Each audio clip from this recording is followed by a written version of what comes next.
شہر الناصریہ عراق میں بغداد سے 400 کلومیٹر فاصلے پر دریائے فرات کے کنارے واقع ہے۔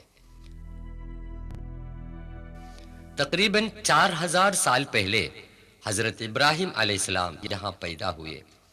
خلیل اللہ ابراہیم علیہ السلام کے ایمان کی پختگی اور ایثار و قربانی کا ذکر کئی مرتبہ آیا ہے۔ یہ حضرت ابراہیم علیہ السلام کا مکان ہے۔ قرآن شریف میں 69 موقعوں پر ان کا نام آیا ہے۔ حضرت ابراہیم علیہ السلام کی قوم چاند کی دیوتا کو اور کا رکھوالا سمجھتی تھی۔ بادشاہ نمرود نے اس کی پوجا کے لیے مندر تعمیر کیا۔ بعد میں یہ مندر نئے سرے سے تعمیر کیا گیا۔ ساتھ جو ہے عراقی سپاہی اور اور کا رہنما ہے۔ ابراہیم علیہ السلام نے اپنے والد بادشاہ نمرود اور اپنی قوم کو بت پرستی کی بے عقلی سے آگاہ کیا، جو قریب 5000 دیوی دیوتاؤں کی پوجا کرتے تھے۔ انہوں نے اعلان کیا کہ اپنے ہاتھوں سے بنائے ہوئے اندھے اور بہرے بتوں کی پوجا کرنا سرکشی اور بیوقوفی کے سوا اور کچھ نہیں۔ قصر نمرود کی بنیاد۔ تقریباً 38 میٹر لمبے چوڑے اس محل میں کئی کمرے تھے۔ انہوں نے بتوں کو بے جان ثابت کرنے کے لیے ایک تدبیر کی۔ ان بتوں میں سے چندوں کو توڑ پھوڑ کر بڑے بت کے گلے پر کلہاڑی لٹکا دی۔ اس الزام میں بادشاہ نے فیصلہ کیا کہ ابراہیم کو آگ کے الاؤ میں پھینک دے۔ خلیل خدا حضرت ابراہیم علیہ السلام کو بے دردانہ آگ میں پھینک دیا کہ انہوں نے کھلم کھلا یہ اعلان کیا تھا سوائے رب العالمین کے کوئی معبود نہیں۔ خدا کا کرنا دیکھیے، اس نے آگ کی جلانے کی طاقت کو مٹا دیا۔ قلنا يا نار كوني بردا وسلاما على إبراهيم وأرادوا به كيدا فجعلناهم الأخسرين۔ ہم نے حکم دیا، اے آگ تو ابراہیم پر ٹھنڈک اور آرام ہو جا۔ وہ اس کا برا چاہنے لگے، پھر انہی کو ہم نے نقصان میں ڈالا۔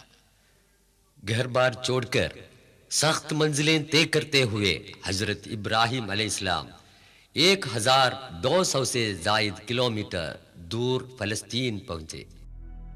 یہ الخلیل کے نام سے مشہور ہے۔ ہبرون۔ آپ کی قبر اس الخلیل مسجد کے قریب ہے۔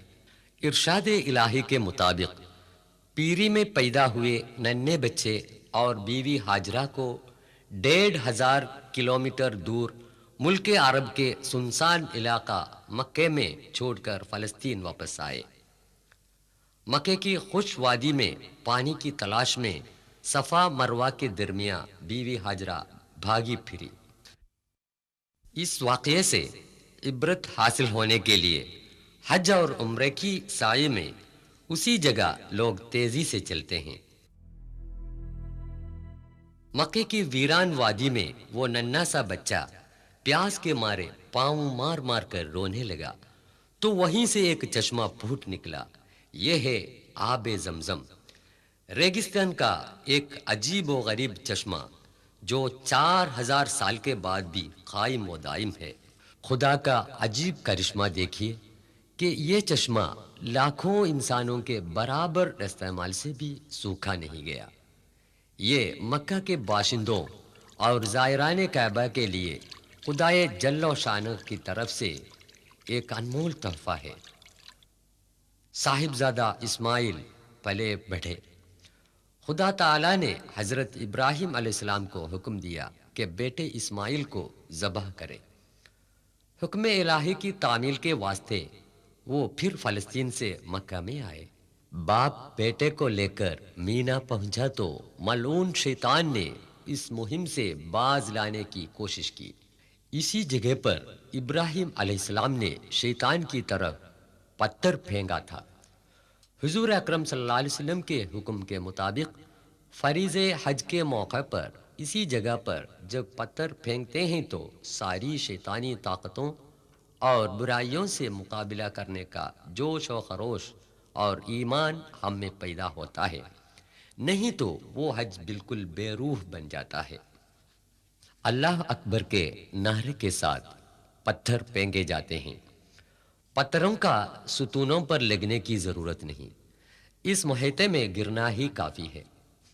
پتھر پھینکنے سے حاجی لوگ یہ قسم کھاتے ہیں کہ خدا کی مرضی سے بٹ کر اور کچھ نہیں۔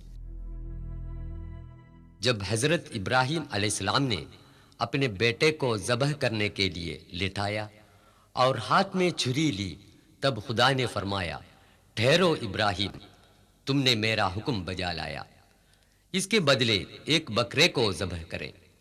خدا کی راہ میں سب کچھ قربان کرنے کی آمادگی ہی اس کا مقصد ہے۔ جب بیٹا بڑا ہو گیا تو خدا کا حکم ہوا کہ دونوں مل کر پرانی بنیاد پر خانہ کعبہ کی تعمیر کریں۔ مسلمانان عالم کے اس روحانی مرکز کعبہ شریف کا طواف کرنا حج اور عمرہ میں فرض ہے۔ الاسکا سے لے کر جزیرے فجی تک پھیلے ہوئے اس وسیع دنیا کے 200 سے زیادہ ممالک سے لاکھوں لوگ اس مقدس مقام پر آ پہنچتے ہیں اور حج ادا کرتے ہیں۔